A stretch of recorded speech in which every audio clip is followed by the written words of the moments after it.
Friday, February the 26th, 2016, and I have the great honor and pleasure of welcoming back to the show the founder and CEO of Sprott Asset Management, and that is Mr. Eric Sprott. How you doing today, Eric?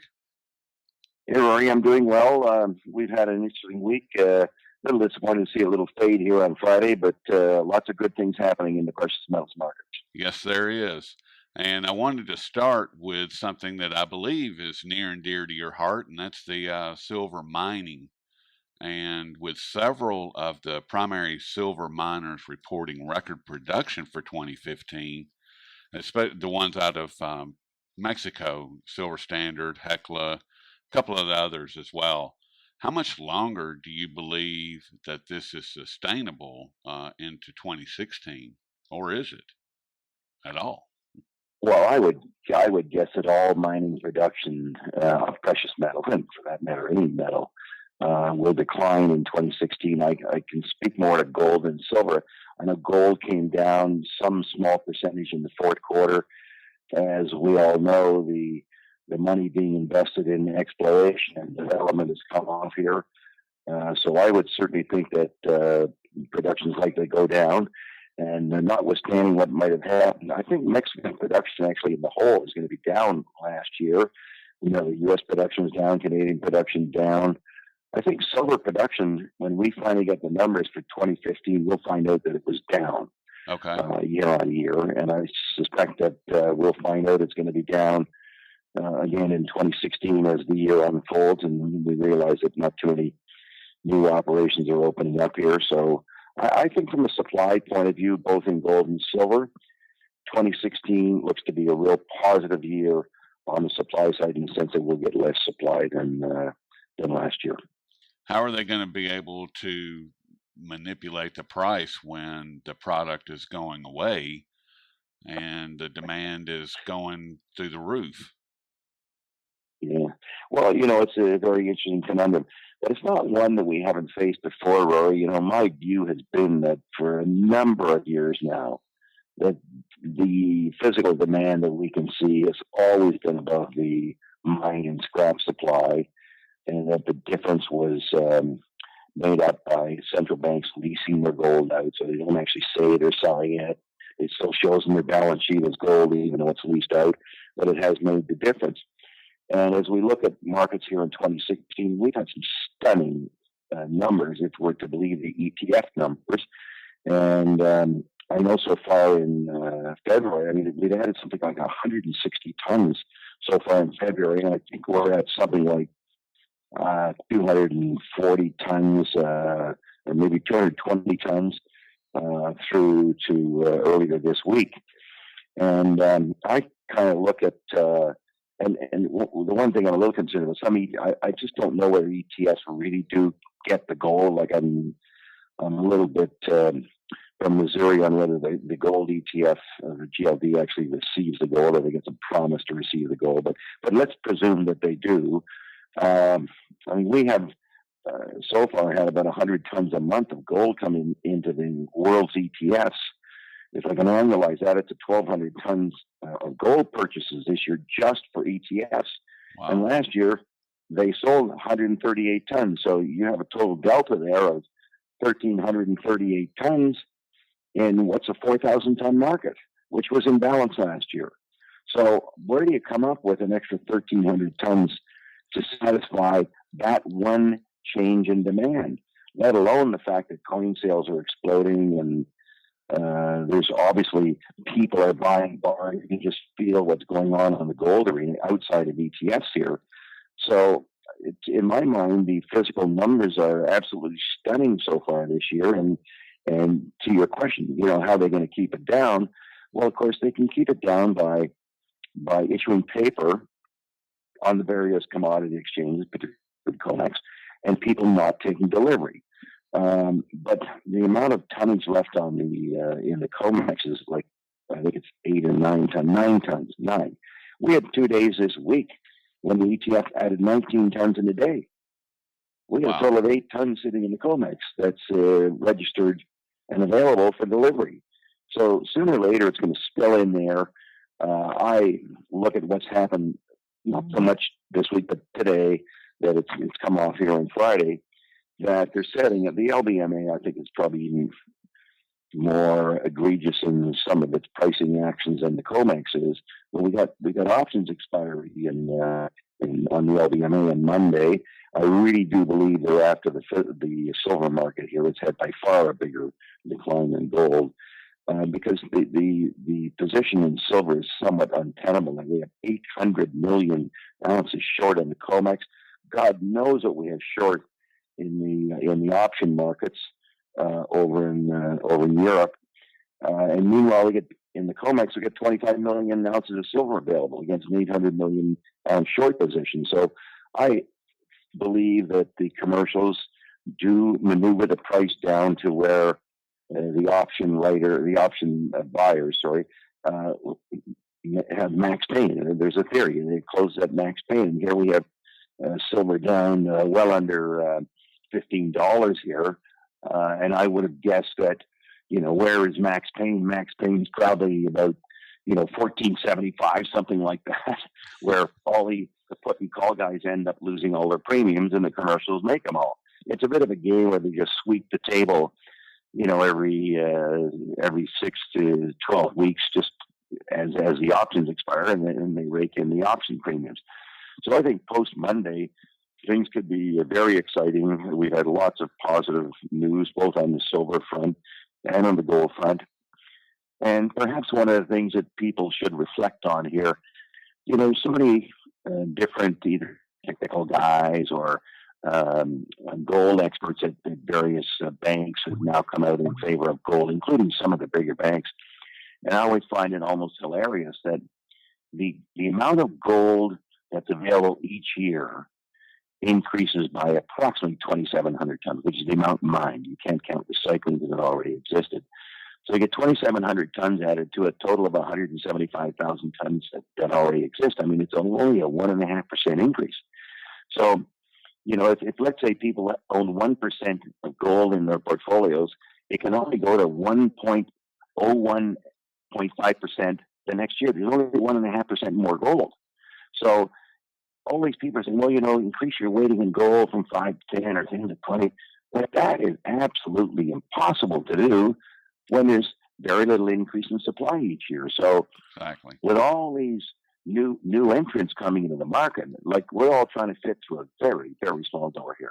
Yes, I know that's right. I mean, we were looking at some numbers similar to that, Eric, just the other day, and I was speaking with Dave Kranzler about it, and he was saying, if it goes up, if the current demand goes up from just under 1% to 5%, and I said, no, if it goes up from just under 1% to 1.5% of investors, then we have an issue.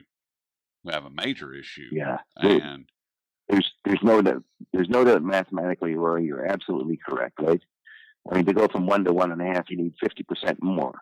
Exactly. Well, we produce 1.5% more a year. You can get 50% more by having the price go up by 50%. That's the only way you can do it, right? Right. There's a very, very small amount of new gold added every year to the investment pools that people can put their money in. Now, as far as how does that play out in your mind, Eric, as far as, or according to your analysis, I should say, with silver, because silver, as you well know, it's not hoarded in mass. The majority of what's mined is used. So if it's used and we use the same numbers that we were just discussing, we go from 1% to 1.5%. What happens to silver at that point? I mean, because there's nowhere to go get it. Yeah, I agree, Rory. I think silver is the dark horse here, and because of the positioning of the commercials. Two, the fact that, as you say, most demand is industrial. When I look at the $8 billion that's gone into gold funds this month, I mean, you couldn't begin to get that into silver in a year. So, it's only 25 million ounces of silver available in COMEX. I mean, that's worth maybe $400 million.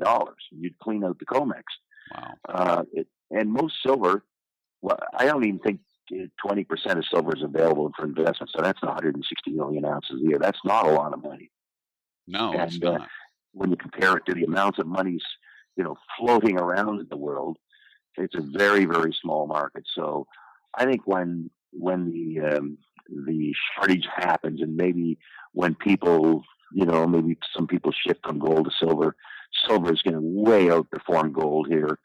Every time I have to look at the U.S. Mint's gold and silver sales so far this month, I think gold sales they'll probably end up about 90,000 ounces, something like that, and silver will be pushing 6 million ounces. Well, that's a difference of over 50 times more silver is purchased than gold, and yet it's produced at an 11-to-1 ratio.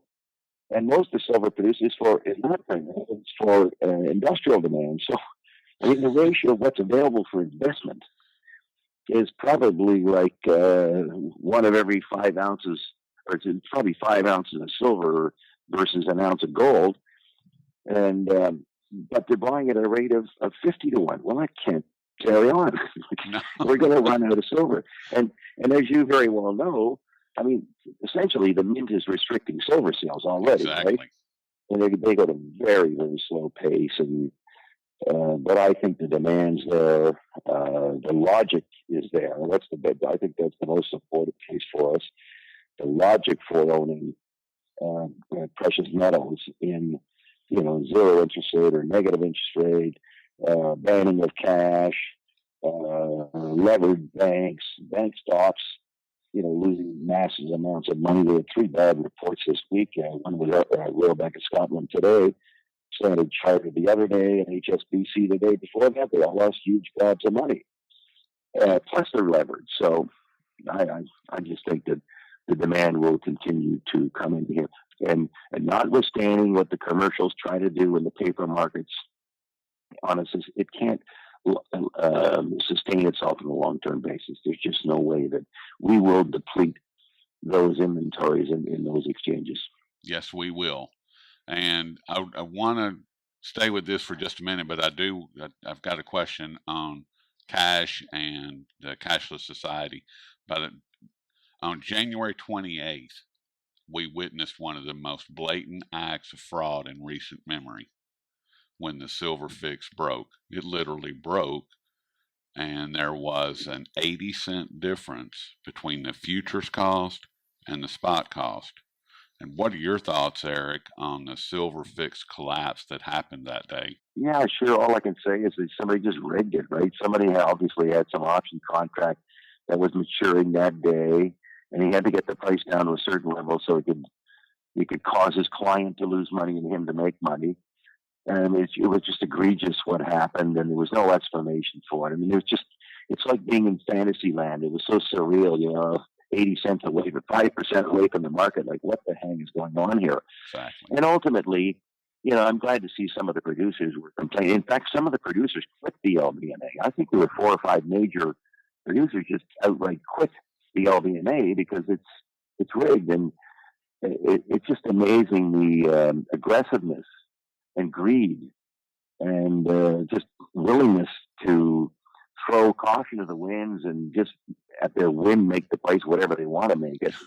And nobody, and there's no reaction amongst the regulators or the exchanges, anything like that. It just sort of, not just another day in space here. But I think it's symptomatic of, in my mind, it's more symptomatic of the short position in silver, that somebody had to get at the price at that level that day to avoid a major loss. But that can't, you can't keep manipulating markets like that when the underlying physical data is so overwhelmingly supportive of prices going up. Yes, I would agree with that wholeheartedly. And will we finally see the Shanghai futures market come online on April the 9th? And if so, what does that mean to the coordinated fixes on the COMEX and LBMA, especially in light of what we were just talking about? Yeah, it's a very difficult question for me to answer, Rory. I just don't Okay. know what happens in those markets. You know, the new ADX market opened up. I think it was a week ago this Wednesday. I don't see the data yet, and it was supposed to have some impact on pricing, and may very well have had an impact on pricing, but it's not something that I can measure yet. Okay. I mean, obviously, as you well know, the gold market is in Asia for the most part. Yes. Although it's kind of shifting here now with the kind of tonnages that theoretically being bought here. I mean, these are massive tonnages. I mean, there's hardly. I mean, yes, sometimes China can import 200 tons in a month, which is a very, very, very big month. Well, you know, the ETF's doing almost 200 this month, almost makes those two markets the same size here. And of course, India can be counted on for their 100 tons a month or something a little less than that every month. That's where the real market is, and I hope that the reality of the physical markets comes to bear. But I don't really, I can't give you a professional opinion on it because I'm just not. I don't know the intricacies of the market yet, and you have to see it play out. And a lot of these promised exchanges, you know, they say they're going to happen, and then they somehow seem to get delayed. So I don't think we have to rely on those markets to know that there is a shortage developing here. You just can't just look at the ETF stats. You know, where is this gold possibly coming from? You know, it has to be coming from central banks, and of course, one day, because it's been happening for so long, you're just going to say, okay, the gig's up here. Everybody's buying gold, and we're not going to win this, and away she goes. So that's what I'm hoping for. That someday, you know, they just throw in the towel and say, we're not going to supply this market anymore. We got to let it go. We're all waiting for that day. And as we've been waiting a long time for that day. Well, then that means we're another day closer. We are indeed. And Eric, we were talking about the cashless society just a minute ago. You had alluded to it. And as we've seen the past couple of days, the Japanese have been hoarding cash. They've been buying all the safes that they can get their hands on and stashing cash at home. Yeah. And if someone holds physical gold and silver, does a cashless society matter? And should we be concerned about the government eliminating hard cash?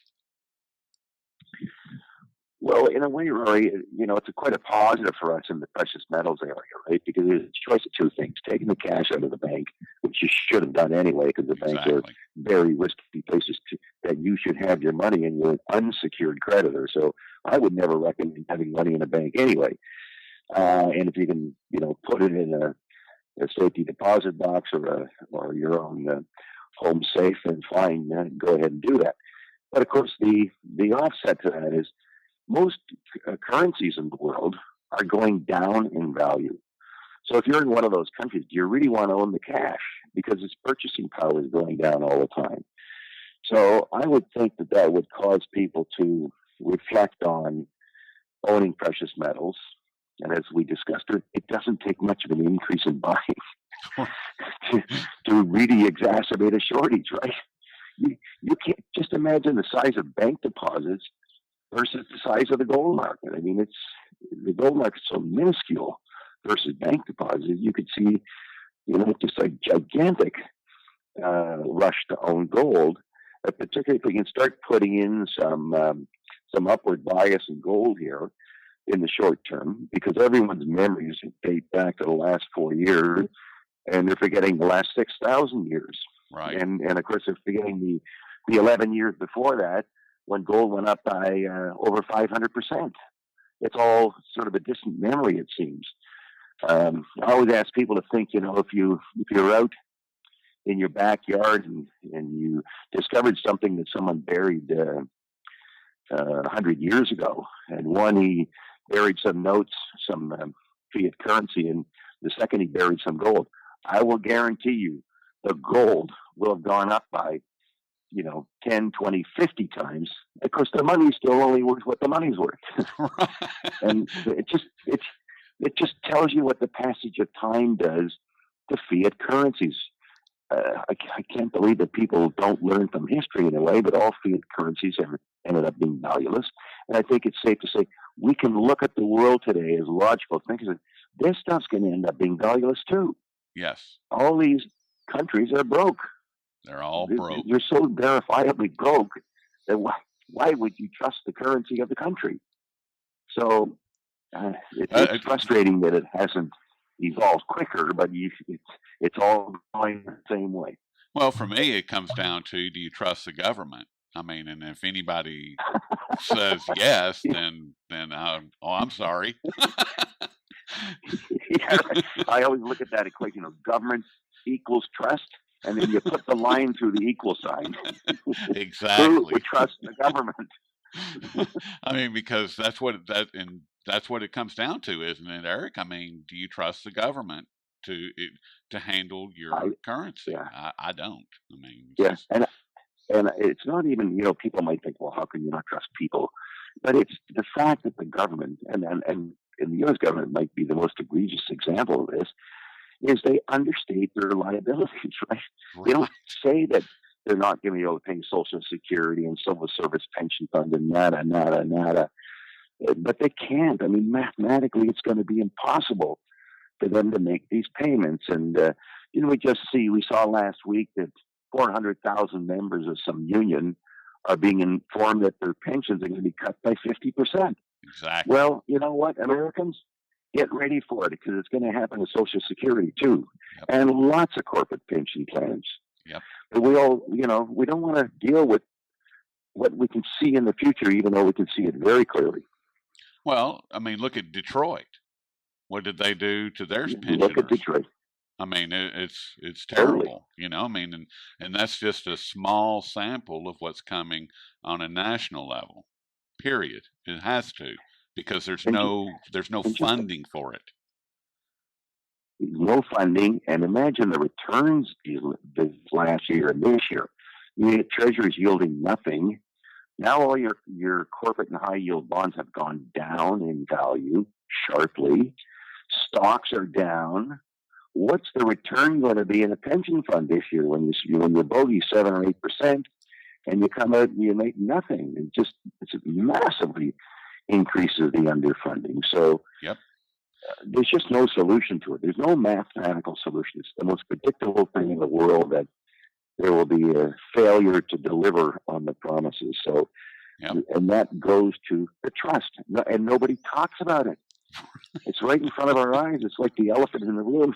Nobody notices it, but it's right there. That giant gray thing. Swinging his trunk. Oh, it just hit you. Oh, did you notice it? No, I didn't notice that. Oh, last question, Eric. Then I'll let you get back to your morning there. And are central banks out of ammo, and are they losing control? Well, I think it looks like they are, really. I find it so ironic that the Japanese central bank, that they go to negative interest rates and their yen would weaken and their stocks would rally, and exactly the opposite thing happened. I mean, it was so in your face. So in your face. That they thought it would be a constructive thing, and it ended up being destructive. And of course, from a logistical point of view, you go to negative interest rates. How do people create wealth? You ask people to save all their lives, and then now they're going to tell you, because you're a saver, you're going to pay in more every year. I mean, it's so cockamamie that it's hard to believe we've gone here. And I think, to the point of your question, the central banks are desperate to do something. They think they can change the economy of the world, and in some ways they can. So, for example, when rates go to zero, more people can afford to buy a house, more people can afford to buy a car. But hey, once you get to a certain level, you can't bring the last sucker in, right? Right. And you've got everyone loaded up to their gills. Their monthly paycheck is almost totally allocated before they even receive it. And at that point, you have no buying power. They keep trying, but it's not working. And I would say that what the central banks have done is they've sustained the economy by low rates, but there's been no growth whatsoever.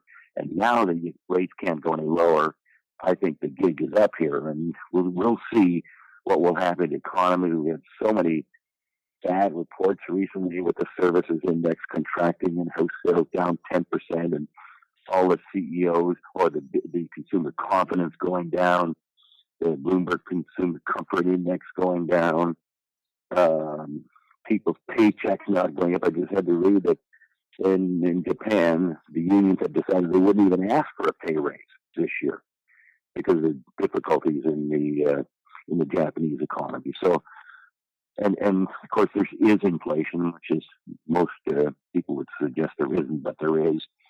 And the policies, to your question, I believe are failing here, Yes. and more people realize it every day. So we have no way of sustaining ourselves without fiscal policy, but we can't have fiscal policy when the deficits are as high as they are. So I think we're kind of at the end of the rope in terms of getting the economy to what's the word?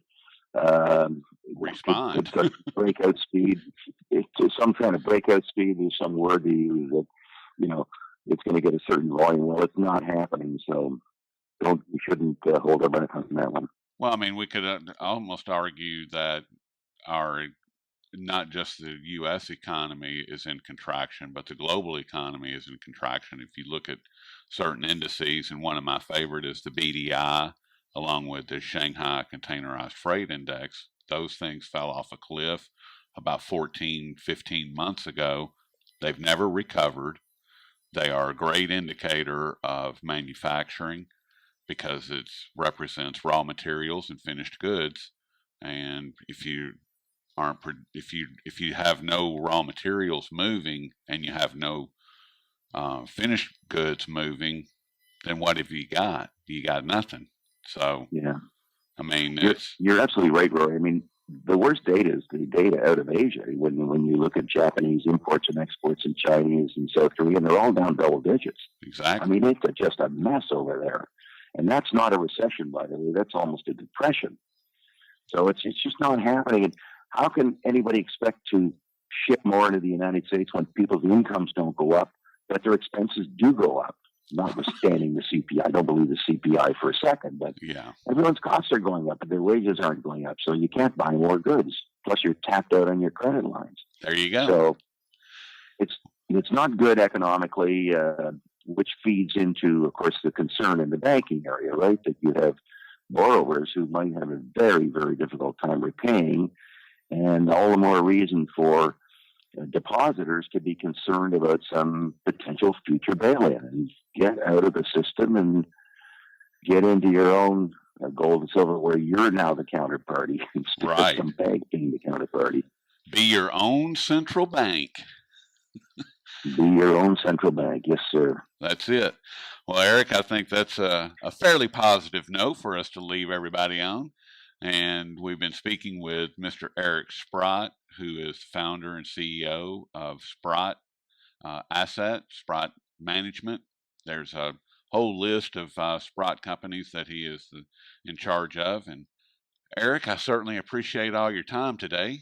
Well, Rory, it's always enjoyable, and I've always been thankful of the work that you and others do in this area, because someone has to put the facts on the table and give people the proper advice. And I'm sure, in the medium and long run, owning precious metal, even going back 10 years ago, is the best investment of all time, and it still is in my mind. And we're going to see a lot more of that action this year.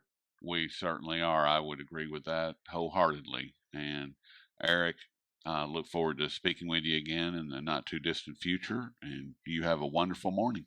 Okay, Roy. All the best to you. All right, buddy. Bye-bye.